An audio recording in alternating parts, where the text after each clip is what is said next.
بسم الله الرحمن الرحيم نحمده ونصلي على رسوله الكريم اما بعد اعوذ بالله من الشیطان الرجیم بسم اللہ الرحمن الرحیم کوئی عروج دے نہ زوال دے مجھے صرف اتنا کمال دے کوئی عروج دے نہ زوال دے مجھے صرف اتنا کمال دے مجھے اپنی راہ پہ ڈال دے کہ زمانہ میری مثال دے تیرے رحمتوں کا نزول ہو مجھے محنتوں کا سلا ملے مجھے مال گھر کا ہوش نہیں مجھے مشکل کی حلال دے جناب ڈائریکٹر صاحب پرنسپل صاحب قابل قدر اساتذہ کرام اور میرے تعلیم کے ہم مکتب اور ہم سفر ساتھیوں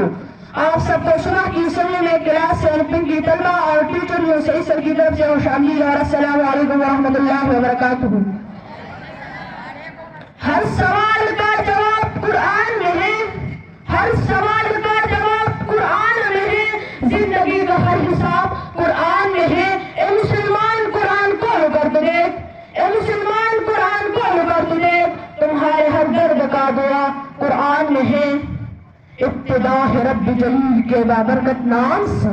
جو دلوں کو ہو جانتا ہے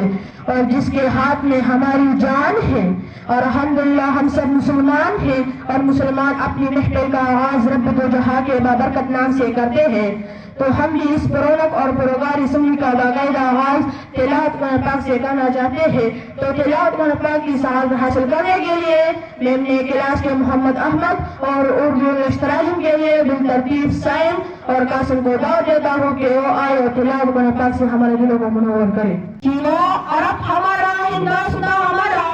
چینو عرب ہمارا، ہندوستان ہمارا، مسلم ہم وطن ہے سارا جہاں ہمارا، توحید کی امانت سینوں میں ہے ہمارے، توحید کی امانت سینوں میں ہے ہمارے، آسان نہیں مٹانا نام و نشان ہمارا، ہمارے نام سے ہوگی روایتیں زندہ، ہمارے نام سے ہوگی روایتیں زندہ، ہمارے حصے میں پرچم و پاک آیا ہے۔ اب باری ہے قومی ترانے کی، قومی ترانہ کسی بھی قوم کی امنگ کی ترجمانی کرتا ہے، ہماری بھی ایک الگ قومی ترانہ ہے جو حافظ جلندری کے لکھی ہوئی شاہکار نظم ہے۔ قومی ترانہ کو پیش کرنے کے لیے میں اپنے کلاس کے صحاب اور ان کے ساتھیوں کو دعوت دیتا ہوں کہ وہ قومی ترانہ کے ساتھ پیش کریں۔